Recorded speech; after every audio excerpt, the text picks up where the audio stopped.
Hello everyone, this is your friend Sai Yan Paradox Audio Fanfic, and we are back in new fanfic. What if Mr. Satan's lie was finally exposed, and Videl lost everything? Part 1. The day started off like any other. Birds were singing. The sun slowly appearing over the horizon, a cool breeze sifting through the windows, yet, for Videl Satan, it was likely to be anything but a normal day, for she had just stirred from her slumber and looked about the room, getting her bearings as she sat up in her bed and looked over to her dresser and the mirror atop of it, then looked over to her walk-in cupboard and then to her ensuite bathroom. At least she would have had she been sleeping in her own bed, never mind her own house. Everything had changed for Videl and her father, Hercule, in the last 24 hours, after it got out that Mr. Satan was not the champion who defeated Cell after all, and, as a kicker, he was just beaten by a scrawny-looking woman in the last 16 of the World Martial Arts Tournament not just a few days ago. Neither of them knew who had provided the evidence, but there was video footage circulating around all the news and media outlets, showing Mr. Satan cowering behind a rock with the first camera crew who had gotten there, whilst the delivery boy that everyone in the world had seen in the original broadcast, and his friends, had truly been the ones to take down Cell. Now, because of all of this, Videl was waking up in a small bedroom at an inn, in the furthest most reaches of the land, and why? Well, that was simple. Once Mr. Satan lost to the blonde-haired woman, people started questioning just how strong the champ really was. Then the footage was aired and the world had decided that Mr. Satan was nothing but a fraud. Videl had lost her position on the Satan City Police Force, even though she had been innocent in all of this, as they thought that there was no way she didn't know about this, which meant that the city's trust in her too was lost. The city decided that it was going to change its name back to Orange Star City as soon as they could pass the motion in office, which would take some time but should be fairly straightforward, given from every individual person, to cities, to even world governments, wanted their money back from Mr. Satan that they had gave. Mr. Satan had received many gifts. There wasn't as much cash as they would like, as most of the monetary gifts were invested into other enterprises, such as hotels, fast food outlets, dojos. Being the case, debt collectors and repossession agencies had swarmed all the hotels, dojos and fast food outlets, and seizing to top it all off, they then descended upon the mansion, taking everything that they could.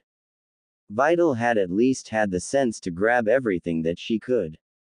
She had filled up a suitcase by throwing as many clothes, shoes and underwear that she could fit in it, not to mention filling up every nook and cranny with things like a toothbrush and toothpaste, money, literally anything she could lay her hands. Father, on the other hand, was trying his best to convince them all to not take anything, but failing. She had taken a precaution and had already packed a suitcase for her father the night before, stuffing as much money and clothes as she could get into it for him.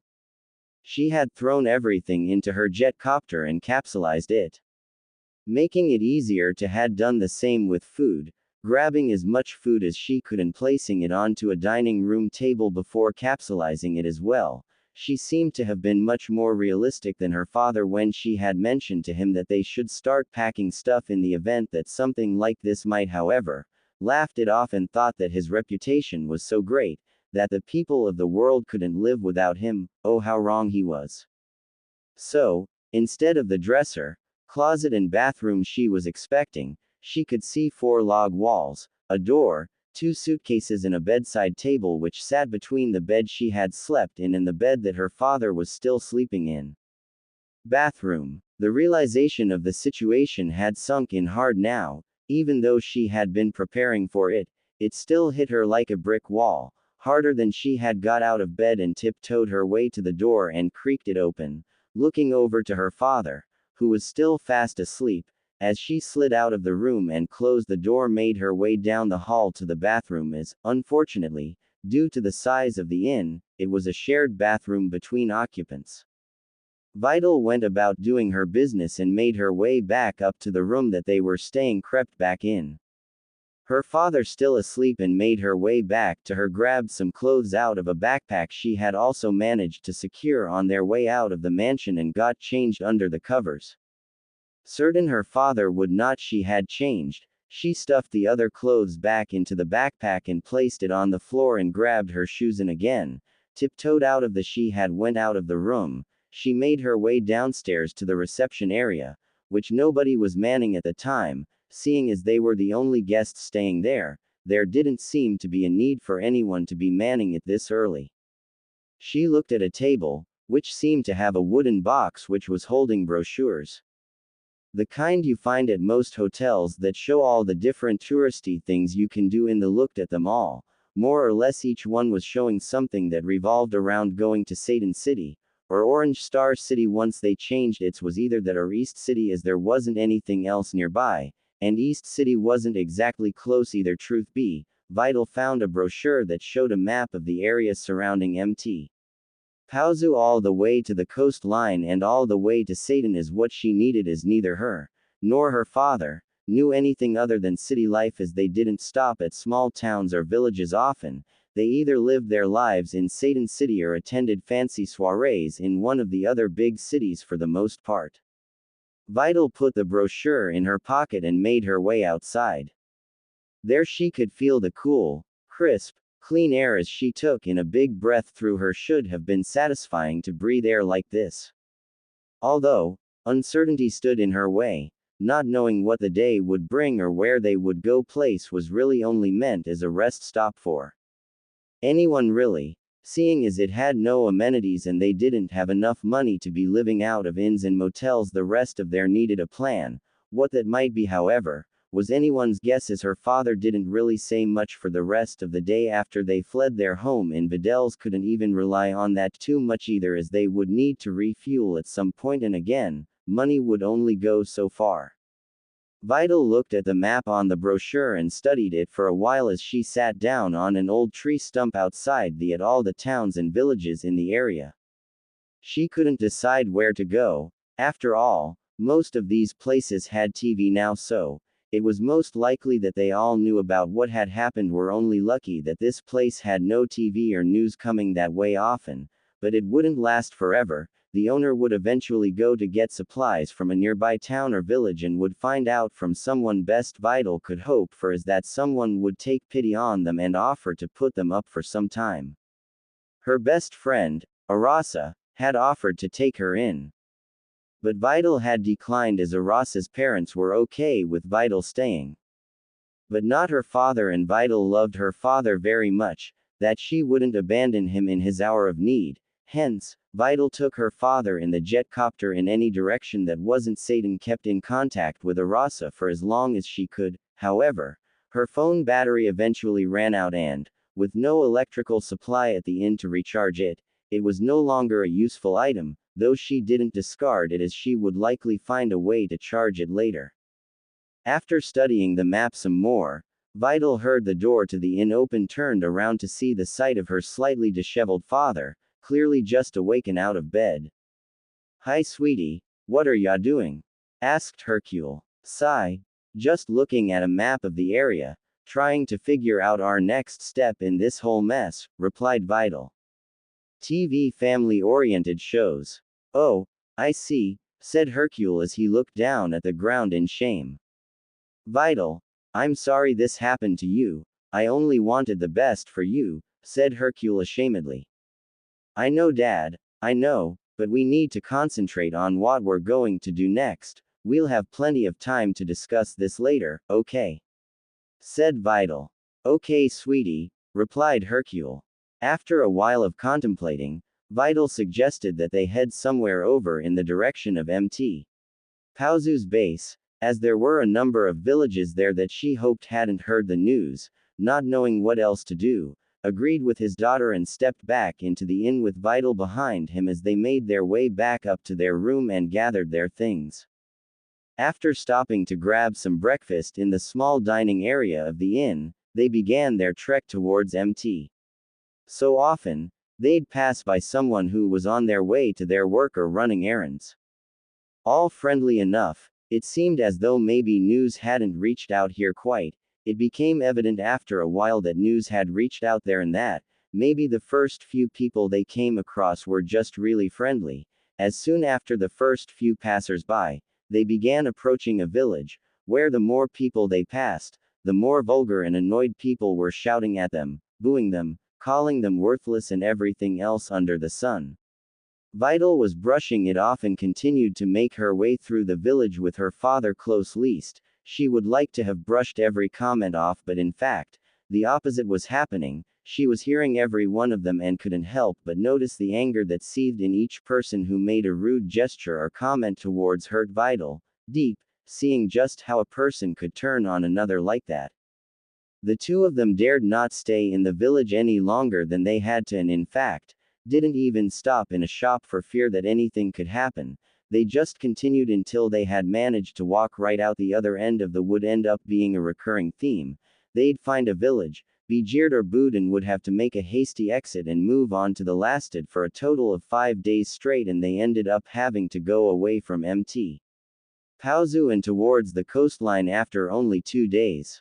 They had not been successful in staying anywhere over those 5 nights and ended up camping out. Each of them had bathed properly in days. Their clean clothes were starting to dwindle and they weren't eating properly, as they had already rationed out the food to the point that they were going to have to eat every second day just to make it. Nerves were frayed as she was now constantly looking over her shoulder. Not knowing what to was a shadow of his former self, no longer trying to be a heroic leader but instead, following his daughter around as she seemed to have a better grasp of the situation than he did. But, she was still just a kid and didn't know everything. She was just winging it and planning as far ahead as she could, which, admittedly, wasn't very far, seeing as she had no idea where they could go. Eventually, after another 4 days of traveling, they happened upon a small, appeared to be quite quiet at this hour. Not filling any of their hopes that there would be anything open at this, 2 of them made their way through the town, checking each shop, only to find closed signs everywhere. Videl, I don't know if I can take this much more. I'm starving, dirty, stinking and tired, said Hercule to his daughter. TV family-oriented shows. I know, Dad, but what other choice do we have? We have to keep moving, she wearily replied. Just as they were about to give up, they had seen a shop which still appeared to be of their faces lit up. Until they approached the shop, they both became serious for a moment and looked around to see if there was anyone watching. Apparently, they had also become paranoid. On top of everything, they both decided to walk into the shop, where they were greeted by an elderly man. Well, there's a surprise. I don't usually get many customers after 8 p.m. What can I do for you? Asked Mr. Lau. Hi there. We're looking to buy food. Any food really, said Videl.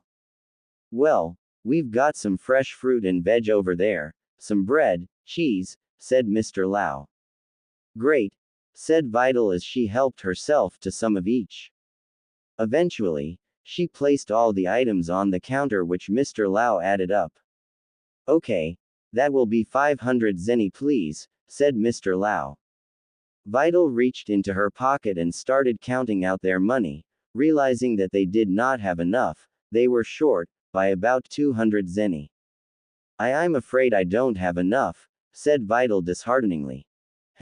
Well, if we take away the bread and cheese, you'll have enough for the fruit and veg, said Mr. Lau. A disappointed Videl eventually put the food back and paid for what they could. They were properly broke, as that was the last of their money. They wouldn't even be able to afford to stay at another inn or motel. Excuse me, said Videl. Yes, what is it? Asked Mr. Lau. Do you know if there is anywhere we could stay the night? Asked Videl. Well, I'm not sure there's anywhere in the village that would take you in. After all, the news does get out here too, you know, said Mr. Lau. Oh, I see, replied a defeated Videl. I would offer to take you in myself. Cammy knows you really need it based on the way you both look. However, I live here with my granddaughter, Lime, and we just don't have the space, or beds, to put you up, I'm afraid, said a saddened Mr. Lau. It's okay. Thanks anyway though, said Videl. The two of them made their way for the exit before Mr. Lau spoke up. There is perhaps somewhere you could stay, however, you won't be able to get there tonight, said Mr. Lau. And where is that? Asked Videl. Here, I'll show you, said Mr. Lau as he ushered them both out of the door. You see that clearing, in the middle of all of that dense forest over there, said Mr. Lau, pointing out past the town limits. Yeah, they both replied. If you make your way towards there is a kind-hearted family who I'm sure will be able to help you somehow, said Mr. Lau. Thank you, said Videl, with a slightly renewed hope. Videl and Hercule made their way towards the clearing that Mr. Lau had pointed out to them. Although it was rather late and they needed shelter for they kept walking, looking for anything that might provide even the most basic form of shelter, eventually happening upon what looked like a cave, pulled out a flashlight she had managed to bring with her when she was packing and realized that this cave was really only an inlet of a hillside. Still, it went in about 10 feet and was large enough for both of them to huddle into for the night. TV family-oriented shows. They tried to make a fire but with little success as it began to rain and they could not bring it inside their shelter for fear of smoking themselves had to make do with the shelter they had, which was keeping them dry but the wind was getting in and out very easily, making it a cold. Persevered and put on extra clothes and used others as makeshift blankets to keep them warm for the night. The next day, the rain had thankfully stopped and they packed up their stuff and continued their way towards for them. The path that they were taking had been blocked as the rain on the previous night had created a few landslides, taking some of the hillside and trees with meant that they had to take a longer route, going around a small mountain in the area which was going to add days onto their journey, days, which they might not have, based on the food and supplies that they had left. It took them another 8 days to go around the blocked road, 4 days to travel around it, which, ordinarily would have only took 2. But there were some setbacks for the pair, including a scuffle in which both Videl and Hercule had to fight their way out. Scuffle that they had was a lot more difficult than it should have been for them both, due to their malnourishment and general tiredness. Discover more. Language resources, beds, apparel. After the 4 days of traveling, they had asked someone for directions, who pointed them the wrong way. On purpose, meaning that they lost a day's worth of travel time and had to double back as the last 2 days were spent trying to avoid people. It had become clear to them that nowhere was safe for them now as just about every living thing that came near them wanted rid of them. Our long journey was taking its toll on both of them as they had both lost weight and it showed on Hercule more so, due to his bigger muscle mass. Even Videl was starting to look too thin and she was relatively thin before this had all. Wasn't just the physical tolls that could be seen either, even the mental, emotional and psychological ones could be seen now as every sound made in the woods had Videl turning around, afraid of what might be there. Hercule on the other hand, wasn't worried about the sounds that could be heard. He was more worried about anyone that they encountered. He no longer felt like he could beat a single person away if his life depended on it, never mind any kind of mobs that they might run in. Didn't really worry about that too much as she was doing everything she could to keep them from running into more people, but whenever they stopped to rest for the night, she would look up to the stars, wishing for things to be better, and had cried to herself each night for the last 5 nights now, wondering just how they had gotten into this situation. It had now been 19 days since they had fled their home, almost 3 weeks, and they had run out of money and food and all their clean clothes had been used. Had tried washing them in streams and even a river, but with nothing to clean them properly, they were basically getting their clothes soaked in cold water and waiting for them to dry, which didn't help when they wanted to press on as they couldn't go anywhere until their clothes had dried, which took some time. They weren't too far from the clearing that Mr. Lau had pointed them towards. At least, they thought they weren't far. Truth be told, they weren't really sure anymore since they had to go around the path that was blocked and the map they had didn't show any of the smaller trails, so they were guessing where they were, based on previous happened upon a small house, nestled very close to the edge of the forest trail that they were about to leave and into was about to continue towards the house, when her father tugged on her arm and brought her to a halt. Hold on a minute, Videl. I don't know if this is such a good idea. We've not had the best of luck with people out here, said Hercule. What are you talking about, Dad? We need to at least try, said Videl. Hear me out, Videl. If we go up to that house and they turn us away, we'll leave with nothing, but look on the picnic table at their back door, said Hercule. TV family-oriented shows. Yeah, what about it? Asked Videl. Well, there's food there on the I don't like this idea any more than you do, sweetie, but, said Hercule before he was cut off. What? Are you saying we should steal it? Exclaimed Videl. Unfortunately, yes, that's exactly what I'm saying, replied Hercule. No, Dad, we can't steal from these people, said Videl, ashamed her father would even suggest such a thing. Videl, sweetie, I don't think we can rely on people's good nature anymore. Where has it gotten us over the last 3 weeks? Not very far, and we need to be able to survive too, said Hercule.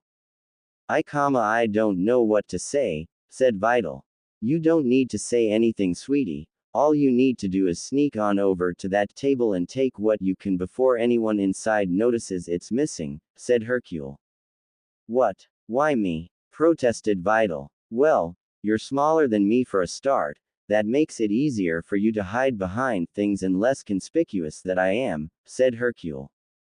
Dad, pleaded Videl. I know, sweetie, I know, of all the people in the world, we shouldn't be stealing from anyone, but desperate times call for desperate measures, said Hercule. Okay, Dad, I'll try, but I want you to know how much I'm against this, said Videl, with a scowl across her face.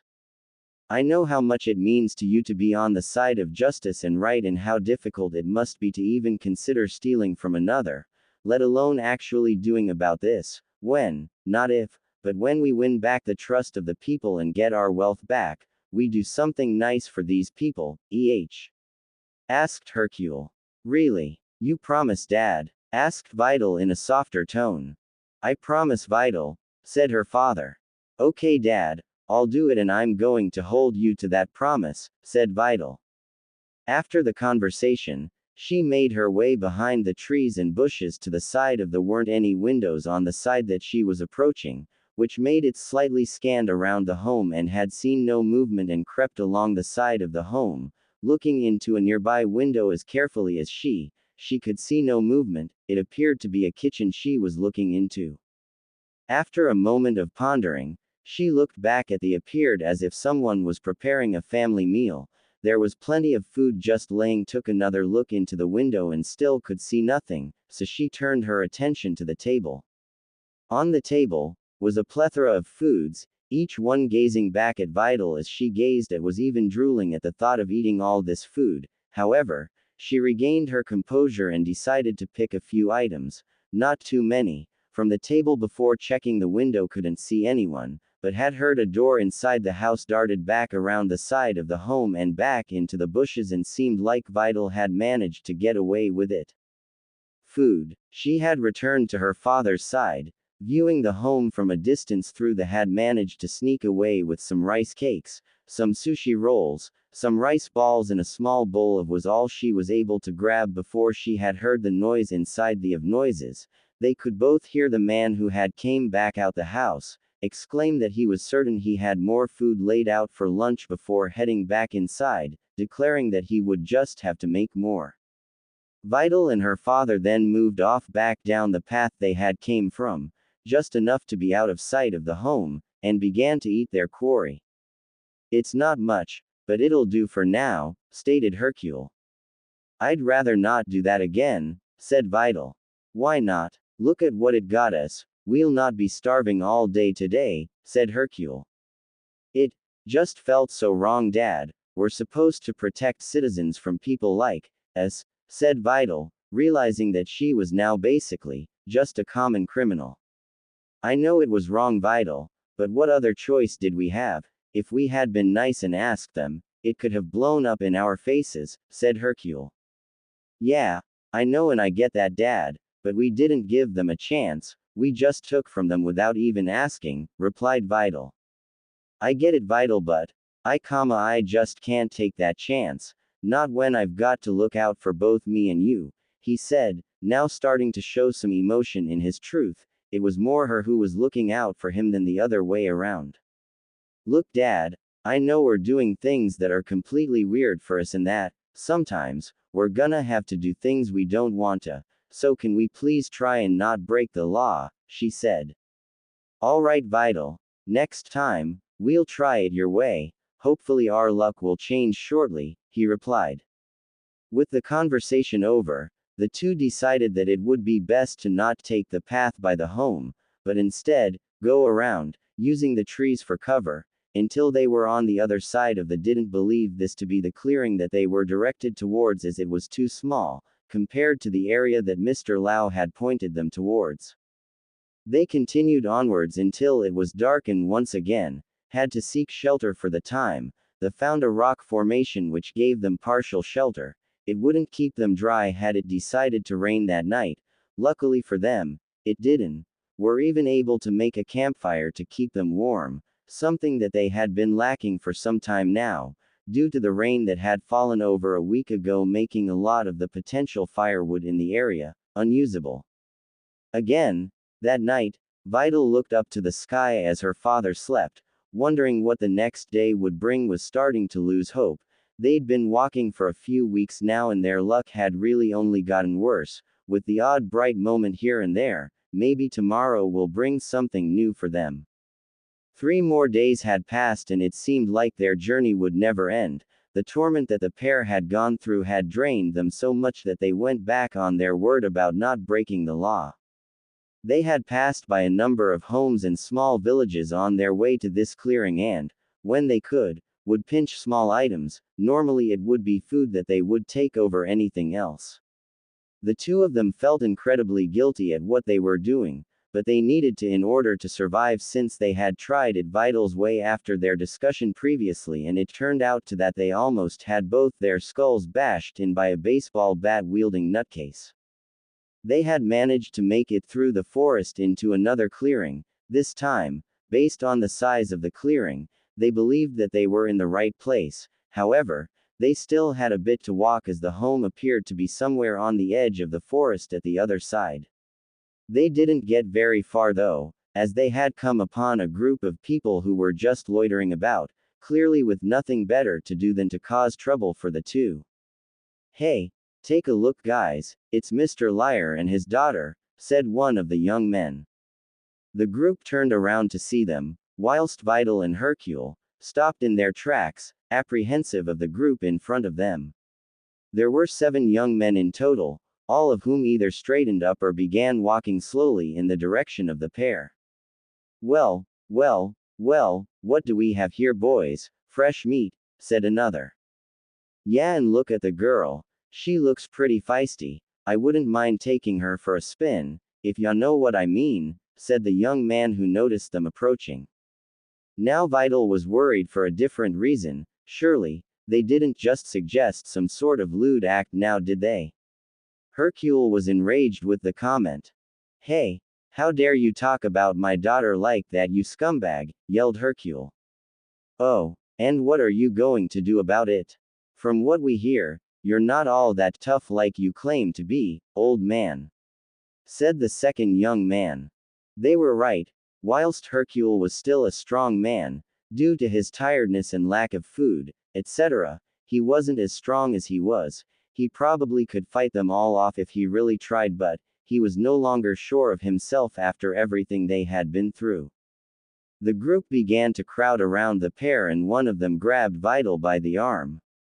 Hey, let go of me, cried Videl. Hey, get your hands off of her now, yelled an angered Hercule. However, he wasn't able to do much about it as 4 of the young men had grabbed at Hercule to make sure he didn't interfere. Videl tried to get free as well, but she struggled as one of the other men had grabbed her and now, she had 2 men holding her, one at each side. First, I think we'll beat the crap out of her dad, for lying to the world about Cell. Then, we'll all take our turns and have our fun with you, said the only guy who wasn't holding on to anyone. Vidal's heart sank and began to beat faster. She could feel it in her chest, bouncing around. True panic had set in at the very notion of what they were suggesting. For the first time in Vidal's life, she was the one in danger and needed someone else's help. She cried out for help. TV family-oriented shows. No, please, don't, help. Someone please, help, cried Vidal, tears now gathering in her eyes and rolling down her cheeks as she tried harder to break free. It's no use, you're out in the middle of nowhere, nobody's going to come running to your rescue, said the young man. Just then, something hit him in the back of the head. Ow, what the hell was that for? He said, turning to the group who were holding Hercule, assuming it to be one of them. It wasn't us, replied one of them. Hey, get away from them now, came a voice from behind the whole group. What the? Said one of them holding Hercule, as they all turned to see where the voice had come from.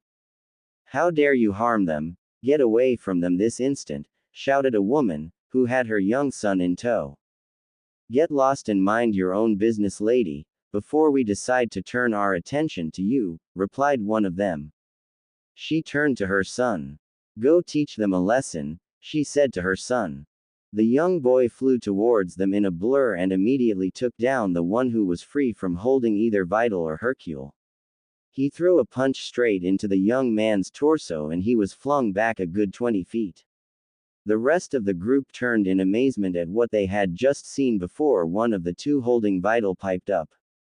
Hey, what's the big idea? Come on, Puck, let's get. I am, said one of the men holding Vidal. Right with ya, Petty, replied Puck. The two men charged at the young boy and attempted to tackle him, but when they dove at him, they both hit the ground, with the young boy gone. In fact, the young boy was so quick, he was now behind the two men. What? How did he get there? Said Petty. Puck didn't have time to answer as the young boy launched a fierce blow straight to Puck's face and a kick to Petey's stomach area, sending both men crashing to the ground and knocked out. The other four had seen this and decided that they didn't need to be holding Hercule, but in fact, they needed to concentrate on this kid. They all let Hercule go and made their way, cautiously, towards the young boy. Vidal, meanwhile, ran around them and back into her father's arms as they huddled together for their own protection. Anime and manga. All right, you asked for it, kid, said one of the remaining men. Each of the men took it in turn to try and attack the young child, but every one of them met with failure. They all were either punched or kicked and sent in all directions. One of them just straight up fell on their back after a square punch to the jaw, another was sent careening into a tree. One was sent a good 50 feet further up the path and the last somehow managed to end up lodged in a tree's branches. Vidal and Hercule were in shock, both at the troubling ordeal that they just faced, but also at the incredible skills and strength that this kid just displayed. It seemed a lot better than anything that they could both do. The young boy walked back towards them, as his mother approached them from the other side. Are you two all right? Said the woman. Why, I think so, I'm just a little shaken, as all, replied Vidal. Thank you, said Hercule. The woman then looked at Hercule and Vidal and for the first time during the whole encounter, recognizing who it was that her son had just saved. Oh, it's you, said the woman with a stern look on her face. Vidal and Hercule could only reply with a scared look on their faces. I'm sorry, piped up Vidal.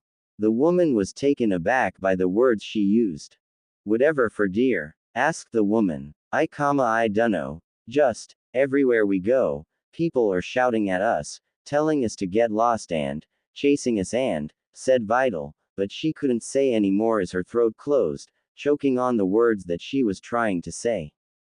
The woman watched as the girl sobbed, thinking just how awful the two of them must have had it since the announcement about Mr. Satan and the Cell Games, as well as the World Martial Arts Tournament. Judging by the look of you both, I'd say neither of you have been eating much, have you? The woman asked.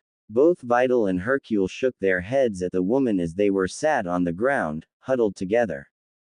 Please, come with us and we'll get you something to eat, she said. Really? You mean it? Asked Hercule. Of course, what kind of a mother would I be if didn't teach my son kindness to others, she said, looking at her son as the young boy joined her at her side. Thank you, said Videl, finding her voice again. You're welcome. I'm just sorry that the rest of the world can't find forgiveness in their hearts for you, she replied. The four of them then started towards the other side of the clearing. The walk took approximately 10 minutes for them to arrive at the home, where the woman invited Videl and Hercule in and ushered them towards the kitchen table. So, how did you manage to end up all the way out here? Asked the woman. Well, obviously you know who we are and what our story is, said Videl, albeit a bit meekly. We were having everything taken from us, we had to get out before everything was took, so we grabbed what we could and flew off in my jetcopter in any direction, just to get away from it all, she continued. Videl went on to explain their travels over the last few weeks and what ordeals that they had gone through to get there. And then, that horrible incident back there, said Videl, trying not to get too emotional over the thought of what those guys would have done. Well, don't you worry now, you'll be safe with us, said the woman. Thank you. However can we repay you? I don't suppose my autograph holds weight anymore, does it? Asked Mr. Satan. Anime and manga. No, it doesn't, and even if it did, we wouldn't really have wanted it anyway, no offense, said the woman. Also, we wouldn't want anything from you, we're dedicated to helping other people in this household if you go by the actions of my husband and my other son, she continued. Oh, you have another son, and a husband? Asked Videl. Yes, actually, my son is about your age, she said. Mom, he's home, Big Brother is home, shouted the excitable young boy. Oh, apparently he's here now, you'll get to meet him in just a moment, said the woman. Oh, that would be wonderful. Actually, while I remember, we didn't ask you for your name, said Videl. Oh my, where are my manners? My name is Sun Chi-Chi, but please, call me Chi-Chi, she said. And that young child who's going crazy for his brother to come in is my son, Godin, she continued. Pleased to meet you Chi-Chi, said Videl. Likewise, said Hercule. Although, I feel as if I've heard those names somewhere before, said a puzzled Videl. Mom, I'm home, came a new voice as it entered the household. I'm in the kitchen, sweetie, and we have some guests, replied Chi-Chi. Videl recognized that voice, she hadn't heard it in a number of weeks. It was a voice that she was acquainted with, yet was not overly familiar with, it sounded like TV family-oriented shows. Gohan, said Videl, upon hearing the young Saiyan's voice. Gohan rounded the corner into the kitchen. Hey mom, I'm back from show, said Gohan, as his words drifted off when he realized who was in his kitchen. Videl spun around in her chair and looked up to see Gohan standing in the doorway. Gohan, came the quizzical voice again. Videl, what are you doing here? Asked Gohan, confused as to why Videl and Mr. Satan were in his kitchen. Videl said nothing else but instead, she got up out of her chair and walked over to Gohan and wrapped her arms around his torso and gave him a very heartfelt and warm hug. It's so good to see a friendly face again, said the young woman, starting to tear up. Yeah, it's nice to see you too, Videl, said a still confused Gohan. You know him? Asked Hercule. Yeah, sniff, we go to school together, Videl answered. Oh, well that makes sense, said Chi-Chi. So, what exactly are you doing here? Asked Gohan. You might want to sit down for that story, sweetie, it'll take a while to explain. In the meantime, you can both stay for dinner, said Chi-Chi. Really? Asked Hercule. Of course, like I said earlier, I've got to teach my son kindness, said Chi-Chi, referring to Godin as she knew Gohan's heart was filled purely with kindness, like his father's. Thank you, you're awfully generous, replied Hercule. Don't mention it. Now, the next question is, how do you two intend to get back on your feet? Asked Chi-Chi as Videl took her seat and Gohan and Godin joined them at the table. To tell you the truth, I don't really know the answer to that, admitted Hercule. It probably doesn't help that everyone in the world knows who you are either, replied Chi-Chi. No, it doesn't, said a dejected Videl. Hey, don't be sad, you've made it here, that's a step in the right direction, isn't it? Asked Gohan. Videl looked up at Gohan and stared for a moment, before a smile crept up on her face. Yeah, it is, she replied. Gohan then turned to Chi-Chi. Hey Mom, can I talk to you for a moment, in private? Asked Gohan. Sure. Just a moment, dear. Godin, you go outside and play, okay, said Chi-Chi. Okay Mom. Big brother, will you come play with me? Asked Godin. Sure, I'll be out shortly, squirt, replied Gohan as he roughed up his brother's hair. Godin then made his way outside whilst Chi-Chi motioned for Videl and Hercule to follow her through to the front room. Here, make yourselves comfortable just now while I make dinner and go talk to Gohan, said Chi-Chi. As Chi-Chi made her way back to the kitchen, Videl sat on the sofa and Hercule sat in a chair. They both looked at each other for a moment before smiling at each other, realizing just how fortunate that they were to be in a place that they weren't being jeered at or being approached by any untoward persons. Chi-Chi had returned to the kitchen and opened the door to the refrigerator and pulled out a jug of orange juice and began to pour it into some glasses. So Gohan, what was it you wanted to talk to me about? Asked Chi-Chi. Well Mom, I think it's great that you've given them somewhere to go, but what about after you've fed them? Will they be staying the night? Asked Gohan. Oh gosh, I didn't think about that. I only wanted to get them out of the trouble they were in earlier and then to feed them as they look starved, replied Chi-Chi. Anime and manga. Oh yeah, we kinda got sidetracked, didn't we? I'll go ask Videl for the whole story in a minute, but what about them? Where are they going to go? Asked Gohan. I don't know Gohan, but I get the feeling that they'll probably end up staying here for a while, said Chi-Chi. Really Mom? Said Gohan. Well, I mean, it's not like they can really go anywhere else, besides, we are kinda responsible for the situation they're in now, right? Said Chi-Chi. Oh, I never thought of it like that Mom, replied Gohan. They of course, both knew what Chi-Chi meant by that. If Hercule had never taken the credit for defeating Cell, then the truth would never have come out the way it did and Videl and Mr. Satan wouldn't be sitting in their front room.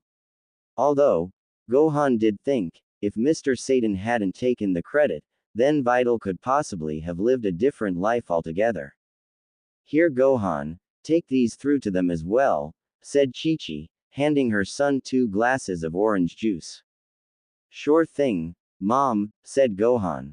Gohan took the 2 glasses from her and made his way into the front room, where he found Videl and Mr. Satan, both napping. Wow, they must have been exhausted. I guess I'll just leave the glasses with them, he thought to himself. He placed one glass on a table next to Mr. Satan and then placed the other on a table next to the sofa where Videl was sleeping. He looked at Videl and noticed how peaceful she was. Gohan didn't really know much about Videl. Sure, he had been going to the same school as her for a few months now, and was even in the same class, but they never really interacted. He would always be talking to her friend, Arasa, or rather, it would be the other way around, she would be talking to him. This was really the only time that he and Videl chatted, and it didn't really happen that often. Gohan had always seemed to get the impression that Videl either wasn't interested in gaining a new friend, just didn't care or didn't trust him, so it was surprising when she just got up and hugged him tightly. He made his way back to the kitchen. Well, it looks like they're all tuckered out, they're both sleeping, said Gohan to his mother. Poor things, I can't imagine what they've had to go through these last few weeks, said Chi-Chi. So, what's the plan for after dinner then, Mom? Asked Gohan. Okay, here's what we'll do. They can stay tonight and we'll discuss with them in the morning about what they plan on doing going forward, then we can see what we can possibly help them out with, said Chi-Chi. Great idea, Mom, replied Gohan. So, this is the sleeping arrangement for tonight. Goten will sleep in my room, you'll sleep in your room, Videl will sleep in Goten's room, and I'm afraid poor Mr. Satan will have to sleep on the sofa. It's not perfect, but that way, everyone gets somewhere to sleep, said Chi-Chi. Right, he said. Videl and Hercule both slept for about an hour before Videl first woke up. She looked around her surroundings and was confused at first, before she remembered what had happened earlier in the day and that, by some happenstance, she was now inside Gohan's home. She looked around the room, seeing a TV, some tables with glasses filled with orange juice, a bookcase, a window, curtains for said window, the sofa she was sitting on, a lamp and a chair, which her father was still napping in. She took a drink of the orange juice first, then she decided to go a wander to the kitchen to see if she could find anyone. She stepped into the kitchen doorway to see Chi-Chi cooking up a storm. Oh, Videl, you're awake, said Chi-Chi. TV family-oriented shows. Yeah, sorry we dozed off, we must have been exhausted, said Videl. It's no problem at all, you've been through a lot, replied Chi-Chi. Videl nodded in agreement. Where's Gohan gone? Asked Videl. He took Goten outside to play with him. We didn't want to disturb you, replied Chi-Chi. Oh, thanks, said Videl smiling. Now, could you go wake your father, Videl, and I'll get the boys? Dinner is just about ready, said Chi-Chi. Okay, replied Videl. Videl woke her father like she was asked, and Chi-Chi called outside for the boys to come in. After the boys had arrived back at the Sun home, they all sat down at the kitchen table and began to dig into the dinner that Chi-Chi had made for them all. Wow, Chi-Chi, this is absolutely amazing, said Videl. Yeah, I have to agree, this is the best food I think I've ever had, and that's not the hunger talking, agreed Hercule. Why thank you, said Chi-Chi. Now, continued Chi-Chi, we've decided that for tonight, you'll both spend the night here, and then tomorrow, we can talk about what you'll be doing in the future. You mean it? Oh, thank you, thank you, thank you, said Hercule. Thank you, Chi-Chi, said Videl, tearing up at the generosity the family was showing her and her father. Well, we couldn't just feed you and then very well throw you out. So, the sleeping arrangement will be this. Goten will sleep in my room with me, Videl, you'll get Goten's room, and I'm afraid Mr. Satan that you'll have the couch, said Chi-Chi. That's great, I don't mind the couch, it would just be nice to have a roof over my head for a night, said Hercule. Actually, Mom, we've a spare fold-away bed in the closet, we could set that up and he could have a proper bed, said Gohan. Oh, I had forgotten about that. Well, it looks like you'll get a proper bed after all, said Chi-Chi. You're too kind, replied Hercule. Oh, that reminds me, you both have suitcases there, I assume you have dirty laundry in there? Asked Chi-Chi. Yeah, said both of them quizzically. Well, if you leave them both with me, I'll give them all a wash so that you have something clean to wear, said Chi-Chi. You mean it? Asked Videl. Sure, said Chi-Chi with a smile on her face. We can't thank you enough, said Videl. TV family-oriented shows. Don't mention it. Now, eat up, you'll need to regain your strength, both of you, said Chi-Chi. The group finished their dinners. Chi-Chi began washing both Videl and Hercule's clothes. Hercule went to the front room where he would be sleeping but sat and watched TV with Goten. Gohan took Videl upstairs to show her the room she would be sleeping in that night. Here, this is Goten's room, said Gohan, as he opened up the door and switched on the light. It's very kid-friendly, said Videl, stepping into the room. Well, what do you expect? it's a kid's room, said Gohan with a grin on his face. Yeah, I know that, said Videl. Hey, Gohan, she said. Yeah, what's up? He asked. I've a favor to ask you, she said. Sure. What is it? He asked. Do you think it would be alright if I used your phone, to call Arasa? I haven't spoken to her in weeks, not since my cell died, she said. Gohan began to smile. Of course, Arasa has missed you a lot these last few weeks. In fact, you're all she ever talks about, he said. Really? Asked Videl. Yeah, well, except for when she spots a guy and then kinda zones out for a bit, he replied. Haha, yeah, that sounds like Arasa alright, she said. Gohan, you have a wonderful family here, your generosity is too much, she said emotionally, as tears began to fill her eyes. Hey, don't cry, he said, as he wiped away a tear from Videl's cheek. Of course we would have helped, said Gohan. Videl couldn't help herself and hugged the young Saiyan once again.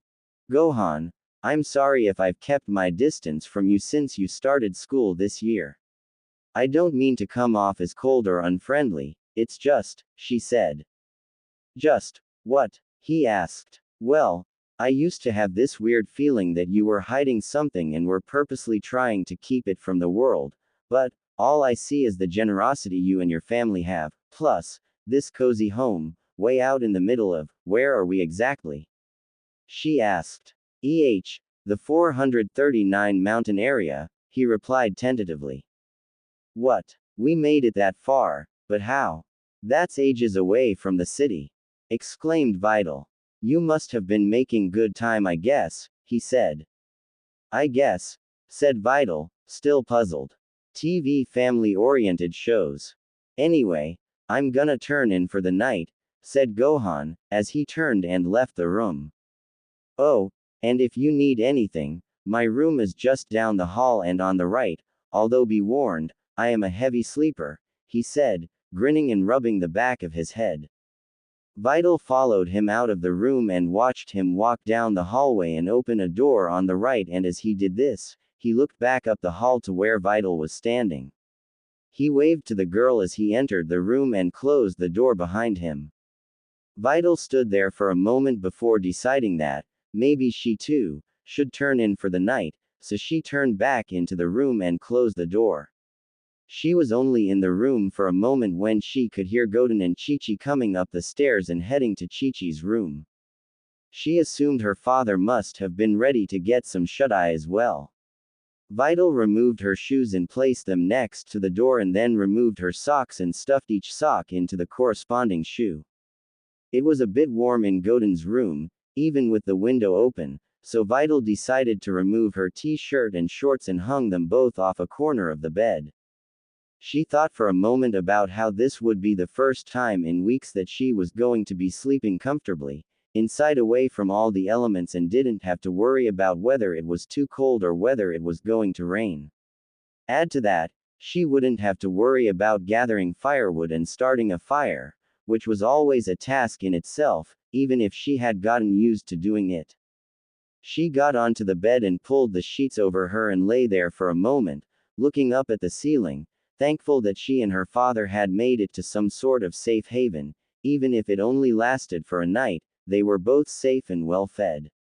Their clothes were getting cleaned and they were both able to sleep in a bed for a change. Maybe things were starting to look up.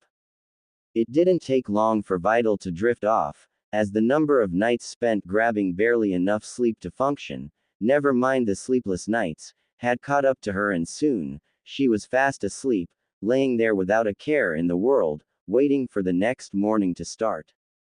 Gohan woke up that morning, the same as he always does, with his bed sheets entwined in his legs, pillow laying to one side and he, all sprawled out across his bed.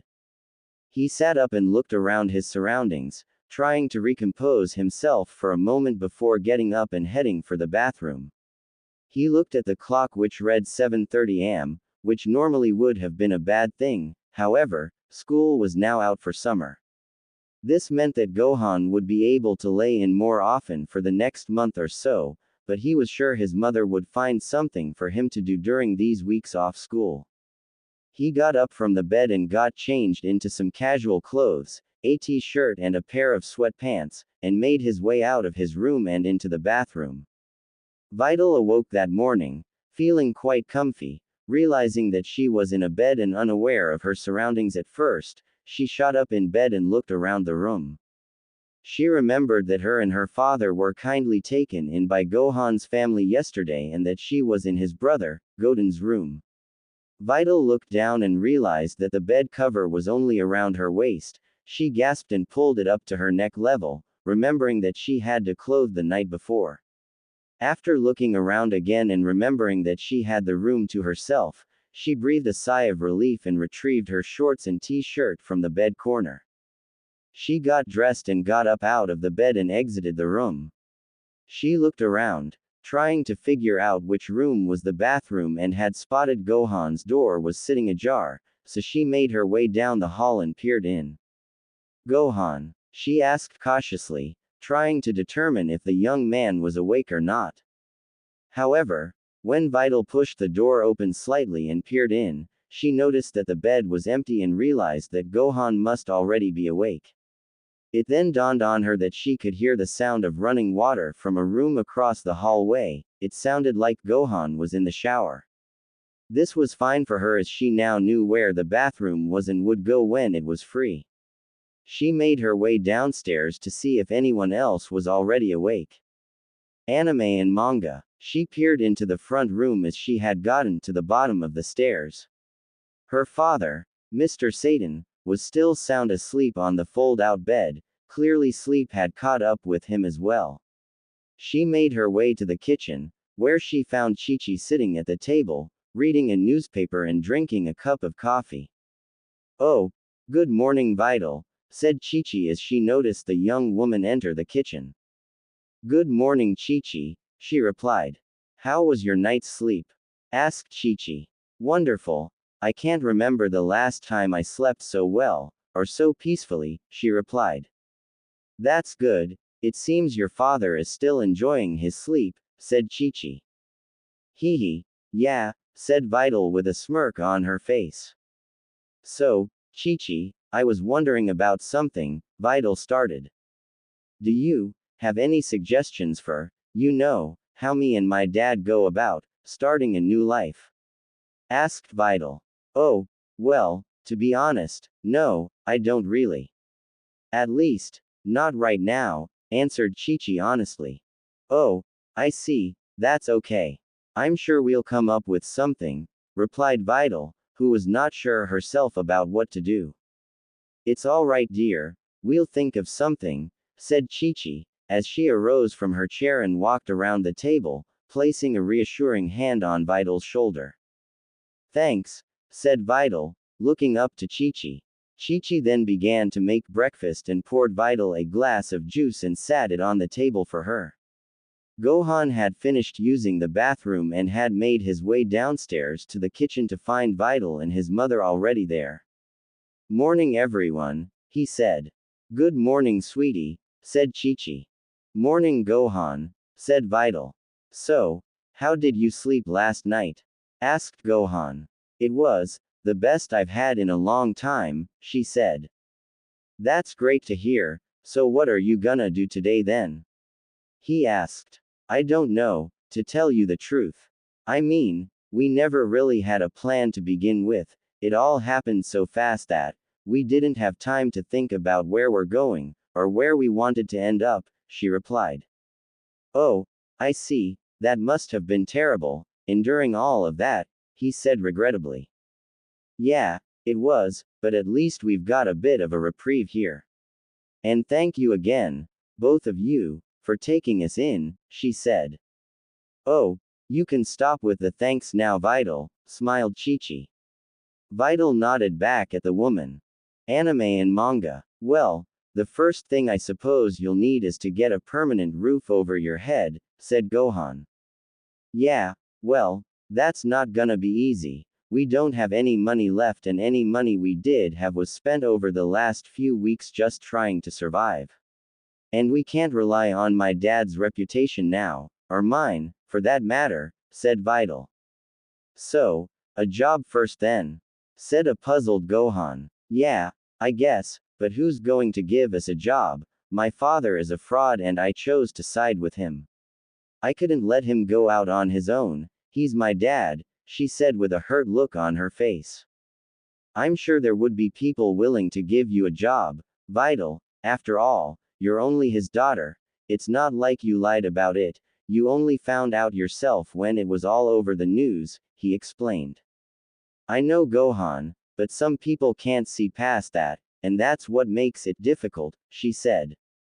Well then, we'll just have to change their perspective, he said. And how do we do that? She asked. Hee. Well, I haven't quite figured that out yet, he said. Well, that idea lasted long, said Videl, as she folded her arms on the table and rested her chin on her arms. Hey, come on, cheer up, we'll think of something. I know it, said an enthusiastic Gohan. You think so? Asked Videl, looking over to him. I know so, he said. A smile crept across Videl's face. For some reason, she believed him when he said that they'd think of something. He seemed so confident, as if what he said would come true, if only Videl could believe it. However, her recent experiences didn't fill her with as much confidence as the young Saiyan was projecting. She excused herself and went to use the bathroom now that it was free. After she left the room, Gohan turned to his mother and asked a question. Hey Mom, said Gohan in a lowered voice. What is it, Gohan? Asked Chi-Chi. Do you think we should tell them about the Cell games? You know, how it really went. After all, like you said, we are kinda, partially, responsible for the situation they're in, he said. Well, I suppose you're right, Gohan. In a way, we are responsible. Do you think they can handle it? After all, they might shift the blame onto us and that could lead to some tension, she explained. Yeah, you're right about that. I think we should tell them, maybe just, not right now, he said. Okay, but if you can, try to give me fair warning when you're about to do it. Okay son, she said. Will do Mom, he said. Chi-Chi had made breakfast for everyone and had placed it on the kitchen table. Hercule had finally woken up and had joined them whilst Chi-Chi went to wake Godin in order to get him to the table for breakfast, although, once she mentioned food, Godin was wide awake. The five of them sat in silence as they each ate their food, Godin shoveling it in his mouth, like a true Saiyan. Gohan was trying to act polite in front of Videl and Mr. Satan, however, he too was going slightly faster than a normal person would eat food. Videl and Hercule, however, wouldn't have noticed, as they were too busy enjoying their food to really care or notice the others' eating habits. After they had finished, Chi-Chi and Gohan washed up, whilst Godin accompanied Videl and Hercule through to the front room and watched some TV. It was mostly cartoons that were on, but the odd time and again, there would still be a news report about Hercule and Videl. Mostly, these were just to say that they hadn't been seen since the day they had fled, but there had been reports of their sightings in some towns and villages. Anything else was just things like the city trying to get its name changed, which was taking longer, due to political red tape. The two of them looked at each other with puzzling looks, as if to say, how did we get into this, and how do we get out? Gohan came into the room and cleared his throat. So Videl, I was talking to my mom and had an idea, he said. Oh, what's that? Asked Videl. Well, this isn't going to solve any of your immediate problems, but I thought you might want to see other friendly faces, so I asked my mom if it would be alright if I invited Arasa and Sherpner over, but not tell them that you're here, he explained. Really? Gosh, Gohan, that's a really thoughtful idea, said Videl, her face full of joy at the prospect of seeing her friends again for the first time in over a month. It's nothing, I just know I'd want to see a friend in times of uncertainty. I'll go give them a call and see if they'll come over, he said. Hercule had seen the joy in his daughter's face at the prospect of her seeing her friends. He felt guilty for having dragged his daughter into all of this. Even though she chose to go with him, he should have been forceful and told her to stay at her friends. After all, the incident yesterday could have turned out worse than it did, had it not been for these friendly people coming along when they did. Hercule excused himself to go to the bathroom, but in actuality, he had followed Gohan into the hallway, where he had just finished the phone call to Arasa. Anime and manga. Hey, Gohan, said Hercule. Oh, Mr. Satan, can I help you with something? Asked Gohan. I just wanted to say, I appreciate what you're doing for my daughter. I haven't seen her smile so much in a long time, said Hercule, humbly. Oh, it's nothing, Mr. Satan, I just thought it would be a nice thing to do, replied Gohan. Don't be so modest. If it brings happiness to my Videl, then it brings happiness to me. Please, keep her company, do what you have to make sure she stays happy, please. Pleaded Hercule. Okay, Mr. Satan, I'll try, replied Gohan. Thank you. Oh, and please, just call me Hercule, he replied. Oh, okay, Hercule, said Gohan. Hercule then went to the bathroom as Gohan returned to the front room. Good news, Videl. Arasa and Sherpner are both coming over, he announced. Really? Oh, thank you, Gohan, she screamed as she ran over to him and hurled herself at him, hugging him tightly. Videl, calm down, would you, said Gohan. How can I calm down? I'm just so excited and it's all thanks to you, she said excitedly, not relinquishing the grip she had on him. Eventually, Gohan embraced her hug and wrapped his arms around her, hugging her. After a minute of Videl not letting go, she finally released her grasp on him and looked up at him. Tears of happiness had been flowing from her eyes. Gohan had seen this and had picked up some tissues from the table and gave them to her. She wiped away her tears and smiled at Gohan. Chi-Chi then entered the room as she had just had another idea which might benefit everyone. I've just thought of something, Videl. Since both you and your father need a permanent roof over your heads, why don't you build a house out here in the forest? Goodness knows there's plenty of trees out here, and the boys can help you and your father build it, she explained. That's not a bad idea, at least we'd have somewhere to stay, replied Videl. What's that? Said Hercule as he came back into the room. Oh, Chi-Chi was saying that we could build a home out here in the forest using its trees, that would give us a place of our own to stay, repeated Videl. Anime and manga. That's actually quite a good idea. Sure, it would be a lot different than the old house, but at least it would be ours, said Hercule, as he moved over to Videl and put one of his huge arms around her shoulder and hugged her. Well, if you want, we could get started once Arasa and Sherpner arrive, and Sherpner could help us out too, said Gohan. Yeah, sure, at least it would feel like we're doing something, rather than sitting about and sulking all day, said Videl.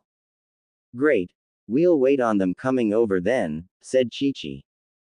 A little over an hour had passed and Gohan, Hercule, Videl and Goten were out looking around to try and figure out the best plot of land to start building the new home. To be honest, right next to your home doesn't seem like a bad spot, said Videl. Really? I'd have thought you would want somewhere a little further away, your own space, said Gohan. Well, yeah, but not so far away that we can't see another house, said Videl. Okay. Let's look around then, replied Gohan. I'll be honest, I haven't a clue how to judge what is and what isn't a good area to build a home on, admitted Hercule. They had searched for about 30 minutes, but every time a suitable location was found, somebody said no to it, for various different reasons, except for Videl. In fact, she said no to every location that wasn't in direct line of sight to Gohan's home. So, we're right back to where we started, next to our home, said Gohan. As he had finished his sentence, a noise could be heard in the distance. The group looked around to see what it was. Eventually Goten piped up. Hey, look, someone's flying towards us, he said. Videl audibly gasped. That's Arasa, they're here, she squealed. Another minute or so passed by and the jetcopter touched down nearby to them. Both Arasa and Sherpner jumped out as Videl ran towards them. Arasa did the same and ran towards Videl once she realized that Videl was even there, with both girls meeting each other halfway before they hugged each other and jumped up and down in joy. Sherpner had capsulized the jetcopter and walked up to them. Videl then hugged Sherpner as well, followed by a punch to his arm, before saying hello to both of them properly. Hey, I'm so glad you both made it here, said Videl. Never mind us, what about you? How did you end up here? Are you okay? Are you hurt? Tell us, Videl, what's happened since we last seen each other? Said Arasa, going a million miles a minute. Calm down, Arasa, I'm happy to see you too, she replied, before they both hugged again, their happiness bursting out. Hey Arasa, Sherpner, said Gohan as he joined the three friends. Gohan, how could you keep this from us? Snapped Arasa. It was a surprise, replied Gohan. Next time, Gohan, you tell us if Videl is safe or not, I was very worried, whimpered Arasa. Ah, I'm sorry Arasa, I didn't mean to hurt your feelings, he replied. It's okay Gohan, I know you only had good intentions, she replied, a smile now forming on her face. Anime and manga. Hey, Sherpner, me and Hercule are going to start on building them a home here, care to help out? Asked Gohan. Sure, it's great seeing you again Videl, said Sherpner as he and Gohan made their way back to Hercule, who was standing near to the house. So, Videl, tell me everything that's happened. Firstly, how long have you been here? Asked Arasa. Well, I was gonna call you last night, but I was so tired, when my head hit the pillow, I was out like a light, replied Videl. Me and Dad only got here yesterday and we stayed the night, she went on to explain. Oh, staying over at a boy's house, and with his mother and your father in the house at the same time, that's terrible Videl, Arasa said, trying to imply a naughty scenario. Really Arasa, really? After all this time and that's the first thing you say, you haven't changed a bit, said Videl as she smiled at her best friend. Hee hee, and neither have you Videl, I'm glad to see you still have your personality, replied Arasa. But really, tell me what's happened to you, you seem to, without trying to sound catty or anything but, you seem like you've lost a fair bit of weight, pointed out Arasa. Yeah, we haven't been eating very well, but I'm fine now, come on, let's go over to the house and I'll tell you all about it, you can even meet Gohan's mom, she's a lovely person, said Videl. Sure, replied Arasa. Videl walked Arasa into the house and took her through to the kitchen where Chi-Chi was washing dishes. Hey Chi-Chi, this is my friend, Arasa. Arasa, this is Gohan's mom, Chi-Chi, said Videl. A pleasure to meet you ma'am, said Arasa. It's nice to meet you too, but please, call me Chi-Chi, she replied. Here, sit down and let me tell you everything that happened, said Videl. Sure, replied Arasa. Videl went on to explain their travels over the last month, from the day they fled their home, to the inn that they stayed in, to the weeks of travel they had, going from town to town and the reactions that they got from different people, the good ones and the, mostly, bad reactions that they were receiving. Chi-Chi had been in and out of the room a number of times during the conversation, but had joined the rest of the men outside to give them directions in what they should be doing to get the new home built. Videl then explained how they came to stay at Gohan's home, as well as the situation that led them there. Oh no Videl, that's awful, I'm glad his mom and brother came along when they did, I don't even want to think what would have happened to you if they hadn't gotten there when they did, said Arasa. Yeah, I know, but can I tell you something else, Arasa? Asked Videl. Sure. What is it? The blonde-haired girl asked. Right now, they're out there, laying the foundations of a home for me and Dad. Before you got here, we were out looking for a place to start building it, and every time someone suggested somewhere, I said no. Now, don't get me wrong, a lot of the places were wonderful and beautiful, but I didn't want them, explained Videl. Oh, and why's that? Asked Arasa. Well, to tell you the truth, I don't want to be too far away from this house. I want my home to be able to see this one, from wherever it stands, said Videl. Anime and manga. Oh, is that just so you can see Gohan? Wink wink, said Arasa jokingly. Well, Videl started, before being cut off. Arasa gasped. Videl, do you have a crush on Gohan? She asked, longing now for an answer. I don't know, it's just, since I've gotten here, for the first time in a while, I've felt safe, ya know, explained Videl. Yeah, I get it, you don't want to leave here cause they make you feel safe, said Arasa. Right, so I don't want to be that far away, in case we need help, said Videl. In all the time I've known you, Videl, I don't think I've even seen you worried about your own safety before. This whole ordeal really has done a number on you, said Arasa, as she looked at her friend with worry. I'll get there, eventually, said Videl. Tell me something then, Videl, said Arasa. What's that? Asked Videl. Just between us two, what do you really think of Gohan? I mean, you never really spoke to him in school and didn't really get to know him at all, said Arasa. Well, he's a really sweet guy, compared to any other guy, to be honest. He's kind, considerate, and he's got quite a hot body, said Videl, wishing now she hadn't added the last part as she began to blush slightly. Arasa squealed in excitement at her friend. Oh, and how exactly do you know that, Miss Perv? Asked Arasa, trying to pry the information out of her friend. When we sat down to breakfast this morning, he was wearing a t-shirt, which was rather tight on him, and you could pretty much see every muscle he had on him. I'm telling you, Arasa, he's more ripped than Scherpner. Heck, just about any guy the first thing I've ever seen, exclaimed Videl. Ah, it sounds like Videl has a crush, said Arasa. What? No, that's not what I said. I mean, sure, he's definitely good looking and he wouldn't hurt a fly, but that doesn't mean I have a crush on him, said Videl, defiantly.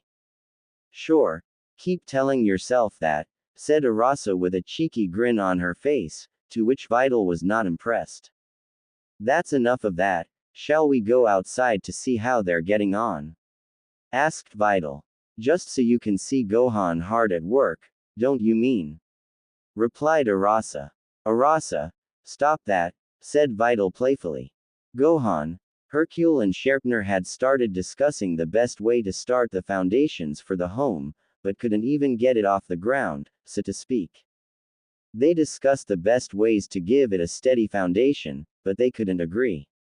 Eventually, Chi-Chi came outside and told them how to get on with it. 4 huge logs, planted firmly in the ground, then some smaller ones to create a base for them to work on.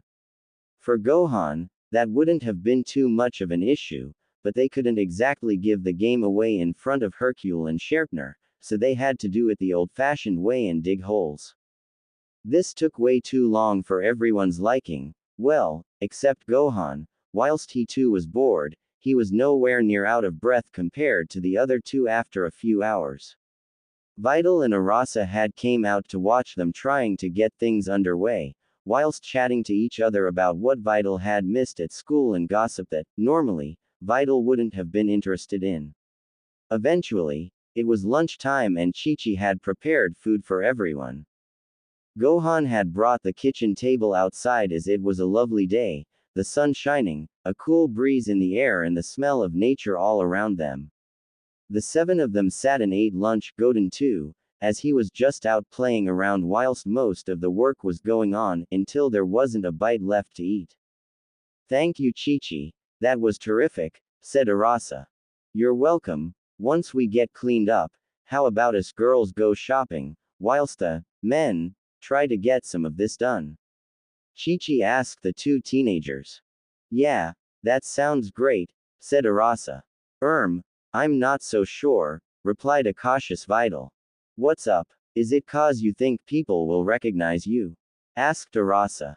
Well, yeah, you haven't seen the way people have treated me these last few weeks, it's just horrible, replied Videl. I think I have an idea, come on, let's head inside. Chi-Chi, could you help me with something? Asked Arasa.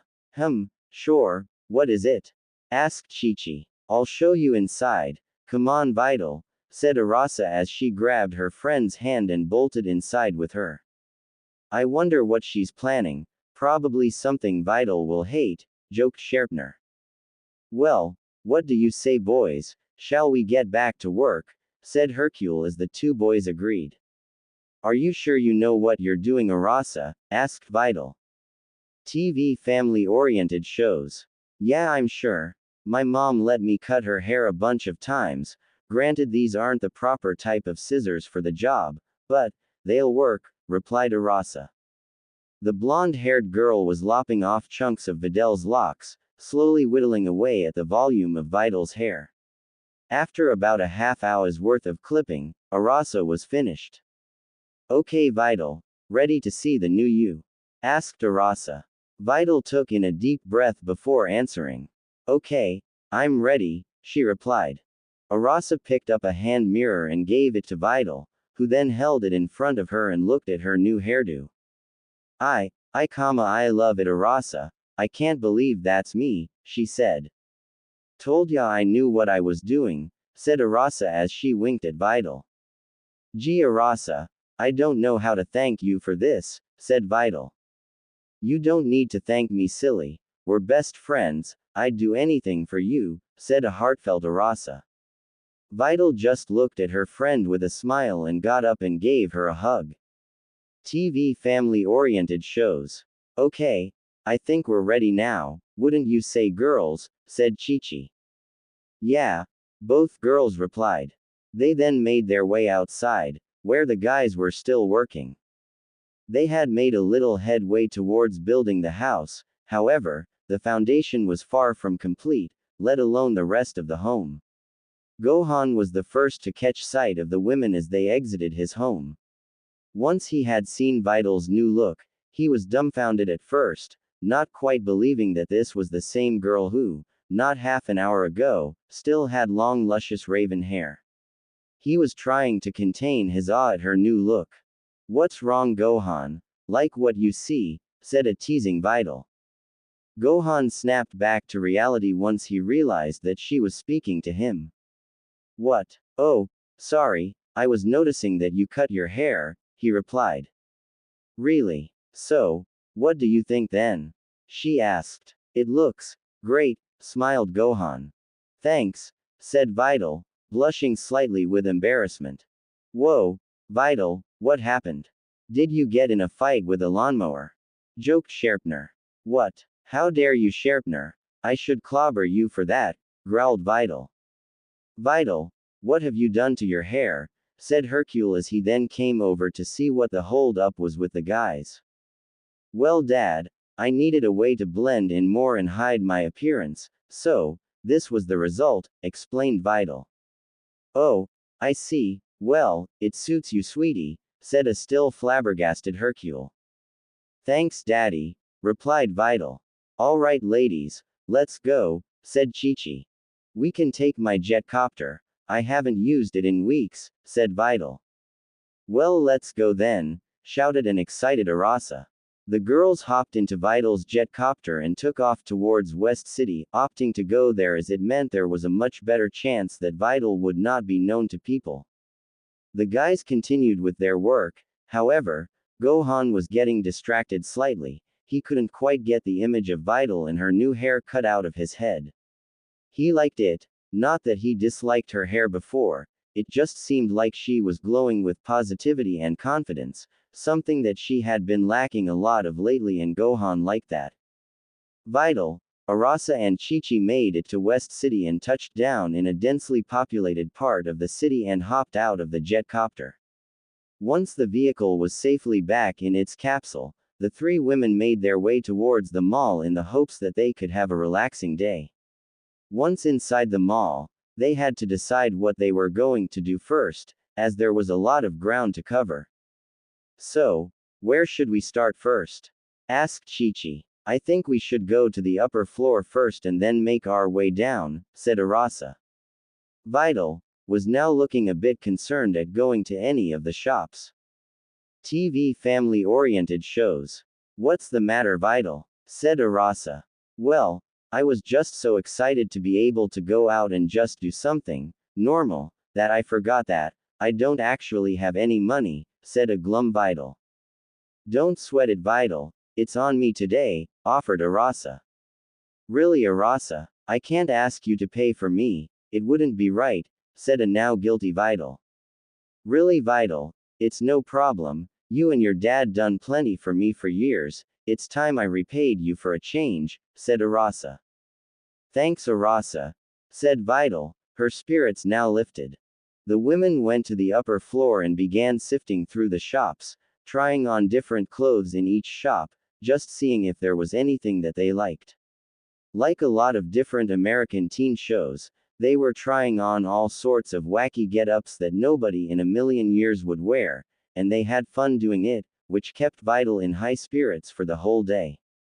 People and society. Eventually, they had been through a number of clothes shops and bought a number of clothes. Videl had managed to pick up an extra number of t-shirts, some baggy like she normally would have worn, some form-fitting with V-necks, not something she was accustomed to, but they looked nice to her. She also picked up a few pairs of shorts and a few pairs of jeans as well to round out her new wardrobe that she was essentially buying. She even managed to buy new underwear by asking Arasa for money and making that purchase herself, which her friend had obliged to without asking any questions. Arasa had picked up some cute outfits for herself, mostly summer wear like denim shorts and crop tops, as well as a bikini top and bottom as well and a t-shirt or two, mostly for lounging around her home in. Chi-Chi had mostly spent the time picking up things that they needed at home, such as new utensils for the kitchen, some clothes for Godin, new bed sheets, things like these. She had also had the consideration that, since Videl was getting new clothes, Hercule should also get some new clothes. However, she didn't know what size his clothes were, and after consulting with Videl, had guessed his size and bought various different clothes in different sizes. She ended up with a few short-sleeved shirts, various types of pants, jeans, sweatpants, etc., and a few pairs of boxers for the man. They had spent a couple of hours in the mall and had been through almost all of the shops, mostly clothes shops, but they also stopped at a nail salon where they all got manicures and pedicures, something that Chi-Chi wasn't accustomed to either. However, she enjoyed the whole experience as much as Videl did. The trio also stopped for coffee and desserts. Mainly Videl and Arasa had desserts, and were just about finished their shopping spree when they stopped in one last clothes shop. Hey Videl, tell me something, of all the clothes you brought with you, did you pack any kind of formal wear at all? Asked Chi-Chi. I don't think so, it wasn't really top of my list when I was stuffing things into a suitcase, replied Videl. Well then, let's have a look over here, said Chi-Chi as she urged Videl to follow her.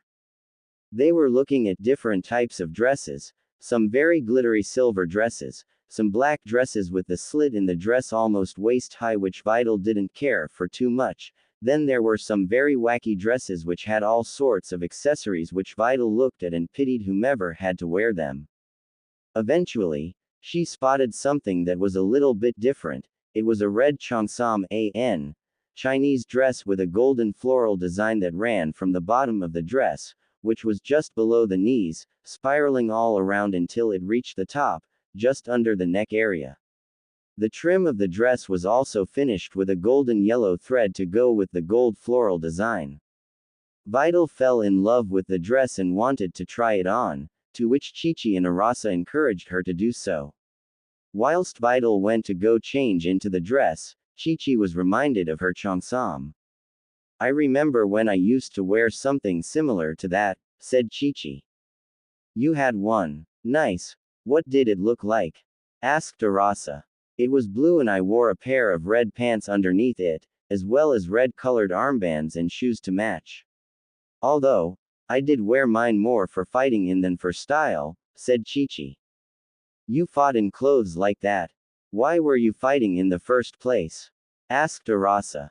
Oh, I used to do martial arts, I even entered the World Martial Arts Tournament once, that's where I met Gohan's father, Goku. I even fought against him, in a losing effort, but ultimately, I won when I married him, said Chi-Chi. Ah, that's so sweet, said Arasa. Just as Arasa had finished speaking, Videl stepped out from the changing room. Okay, how do I look? Asked Videl. Videl now had on this red dress, that went down to just below her knees, with a slit in the dress which, Videl didn't like too much but it allowed her some freedom of movement so it wasn't all bad. The dress was very form-fitting and you could see all of Videl's curves, something that she was always a bit embarrassed about. However, both ladies made sure that Videl had nothing to worry about with regards to that. Videl, exclaimed Arasa, you look amazing, she screeched. Videl, you look like a very elegant young woman, said Chi-Chi. Wow, thanks, I wasn't sure what to think at first, said Videl, twirling in the mirror, but now, I feel like a whole new person. Thanks, both of you for taking me out today, Videl finished. TV family-oriented shows. Of course, what are friends for, said Arasa. Videl dear, if you want to get changed, we'll purchase the dress and then head home, said Chi-Chi. Sure, said a very cheery Videl. Chi-Chi paid for the dress and the three women made their way out of the mall. Once they had gotten to a designated spot for takeoffs in the city, Videl flung her capsule to the ground and watched as it appeared in a puff of smoke. They placed all the shopping into the storage compartment of the jet copter and were about to take off, when Videl realized that they were running low on fuel, not enough to make the long trip back. We might have a problem, she said. What's the matter, dear? Asked Chi-Chi. Well, we've got fuel but it won't be enough to get all the way back home, explained Videl. What about you, Arasa?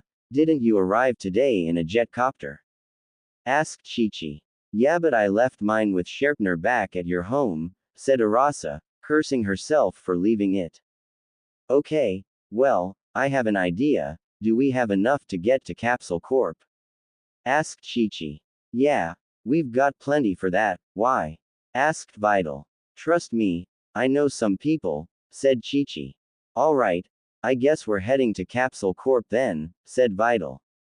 She motioned the jet copter into the air and headed in the direction for Capsule Corp.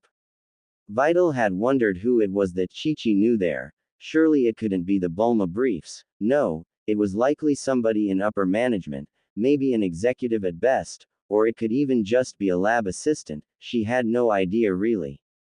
All she could do was fly there and see what happens.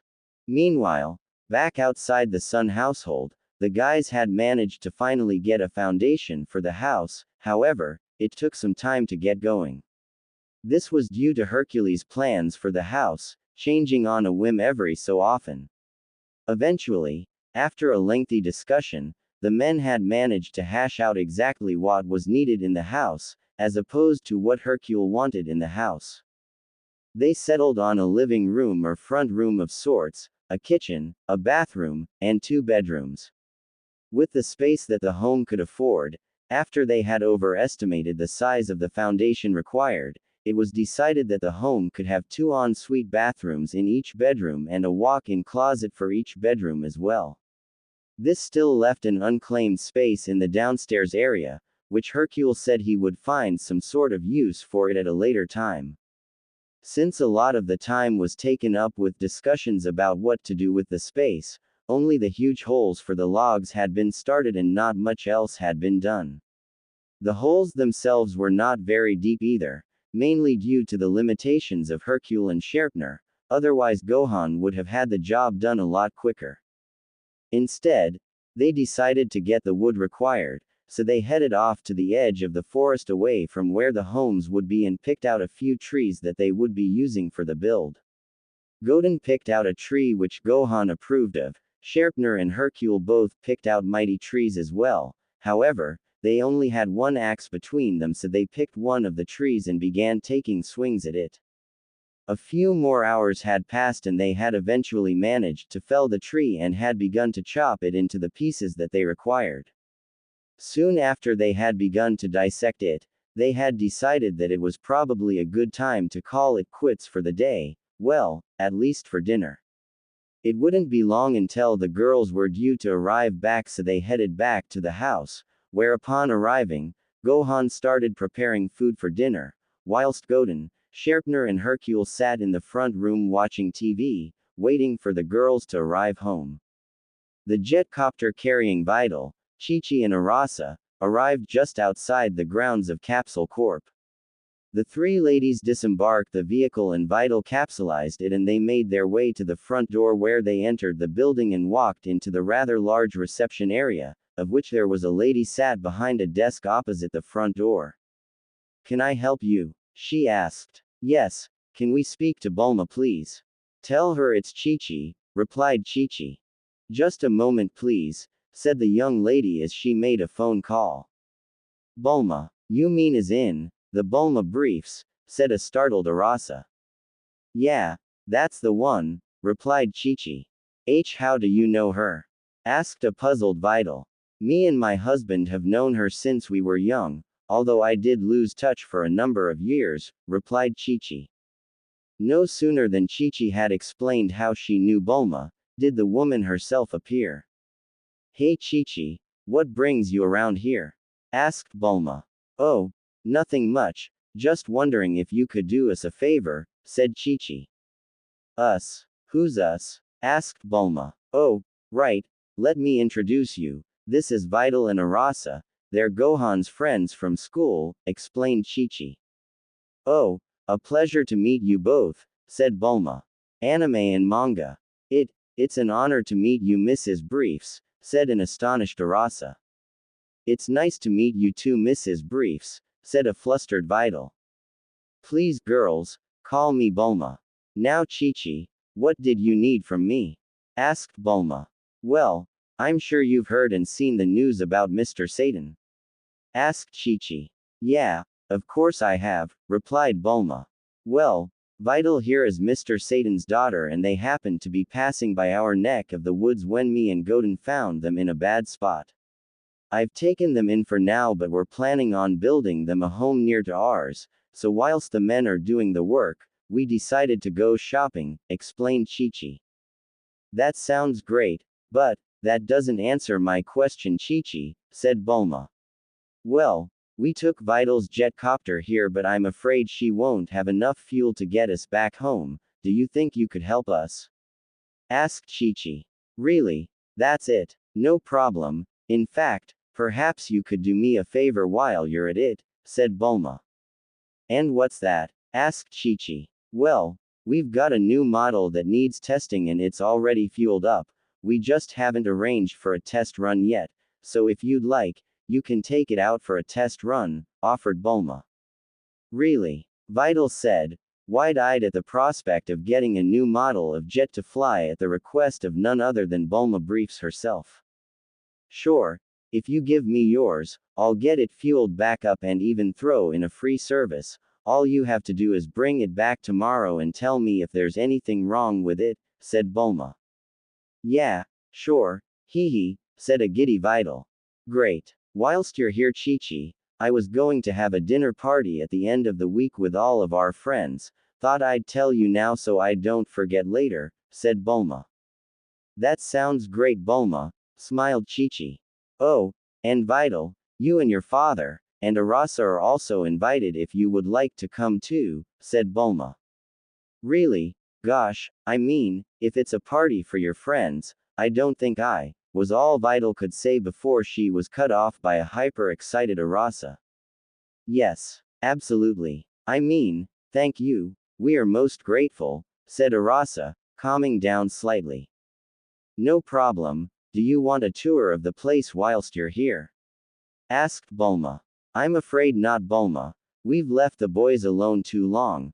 Goodness knows what they've done whilst we've been gone, said Chi-Chi, much to Videl and Arasa's disappointment. However, when we come back for that dinner party, I'm sure the girls can get a tour then, can't they, Bulma? Said Chi-Chi.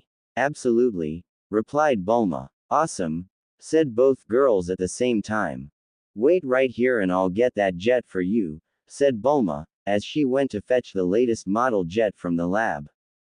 The three ladies sat about in the reception area for about 5 minutes until Bulma returned with a capsule. People and society. Here you go, she said. Thanks, replied Videl. Videl then handed over the capsule with her jet copter in it before they all said their goodbyes and the three ladies made their way outside. Once outside, they headed back to where they had touched down in the first place and Videl threw the capsule onto the ground. There stood a brand new, top-of-the-line jet copter. It had space for 4 passengers and about the same amount of luggage space as Videl's had. However, it was a sleeker design and the color palette was made up primarily of white for the main body, with purple and red trim on some of the fins and the nose piece of the jet. Videl loved it and couldn't wait to jump right in. They packed all their shopping into it and hopped in, with Videl eager to get going. However, she remembered to keep calm and do all the pre-flight checks a responsible pilot would do. After being satisfied with everything, she motioned the jet into the sky and took off in the direction of Mount Paozu. She got it cruising along at a speed that just about matched the top speed of her own jet copter, and yet, she felt it had much more to give, but she wasn't going to test that out right now, not with her passengers on board at least, so they steadily made their way home and Videl kept her eagerness in check for the trip home. Gohan, Goten, Hercule and Sherpner were sitting at the kitchen table eating the food that Gohan had made for them as the girls had not yet returned home. I wonder what's taking them so long? Gohan asked aloud. Have you never been shopping with women before, Gohan? They could spend days shopping and not come home if it were physically possible, said Sherpner. The boy's right, I don't see the appeal in it myself, agreed Hercule. Never mind that, what I wanna know is how you ended up learning to cook so well. This is good stuff, said Sherpner. Thanks, my mom taught me to cook over the years, but I also did some survival training when I was younger, said Gohan, hesitant at how to describe being left in the middle of nowhere to survive on your own. Really? Wow, I wouldn't have pegged you for surviving out in the woods, replied Sherpner. Well, it wasn't exactly voluntary, replied Gohan with a cheeky grin on his face. Anyway, looking at our progress out there today, boys, I think it's gonna take a while to get this finished. Say, Gohan, do you think your mom will let us stay until it's finished? Asked Hercule. I'm sure she will, but you might wanna ask her about that just to be safe, replied Gohan. Sure, no problem, said Hercule. Hey, I have an idea, why don't you just ask the dragon? Piped up Goten. Gohan looked at Goten with wide eyes, unable to grasp what his younger brother had just said. Ask the dragon, what are you talking about? Asked Sherpner. Goten looked at Gohan and realized that his expression had changed from puzzled to scathing. Well, his eyes told it all anyway. Gohan then decided to reply for him. Haha, he's just kidding, the dragon is just a nickname that we give to someone we know who knows how to get things done, replied Gohan. This fella sure sounds like he could help, said Hercule. Yeah, true, but unfortunately, he only ever comes around once a year, so he won't be available to help us for some time yet, said Gohan. Ah, that's too bad, it was a nice thought though, replied Hercule. Gohan, Thankful for the impressively poor lie he just told, made a mental note to scold Godin later. However, he chose to not tell their mom as she might blow the whole thing out of proportion. Anime and manga. The four of them continued eating their food until it had all gone. Gohan cleaned up and asked Godin to help him wash and dry the dishes, allowing Sherpner and Hercule to relax and watch some TV in the front room. Nice one, Godin. You can't just say things like that, you've gotta think about who's in the room, said Gohan in a low voice to his younger sibling. I'm sorry, Gohan, I just thought that maybe Shenron could help, replied Godin. True, he could, but we don't want to waste a wish on helping them build a house, we might need that wish for something else, explained Gohan. Okay, I understand, said Godin. But thanks for trying anyway, Godin, smiled Gohan. As their conversation was just finishing, they could hear the sound of a jet copter touching down outside. The two boys peered out the kitchen window to see this big, white, shiny-looking jet, landing just outside their home. They didn't recognize it and were curious to see who was inside, until they opened up and they could see Videl, Chi-Chi and Arasa climbing out. Gohan went to go outside and let Sherpner and Hercule know that they had returned. Hey, they're back and it looks like they've got a lot of shopping with them, said Gohan, making his way towards the front door. Sherpner and Hercule got up and followed him outside. Hey, welcome home, shouted Gohan to the ladies as he stepped outside. Hi sweetie, could you give us a hand over here, shouted back Chi-Chi. Okay, sure thing mom, he replied. The three men each went over to help the ladies with their shopping. Hercule helped Chi-Chi with her bags, although there weren't that many, and Sherpner helped Arasa, although she only had 2 and he was made to carry both. Gohan offered to help Videl as she had the most bags and he took 4 bags from her, leaving Videl with only 1 left. Hey, you want me to take that one as well for you, Videl? Don't worry, they're not all that heavy, said Gohan. And no, it's okay, I've got this one, said Videl with a look of embarrassment. Oh, okay, that's fine, replied Gohan. Videl wasn't about to let Gohan take the bag with the underwear she had bought in it. It's not that the underwear was anything special, it was just a private matter for her and her alone, so she kept that bag for herself.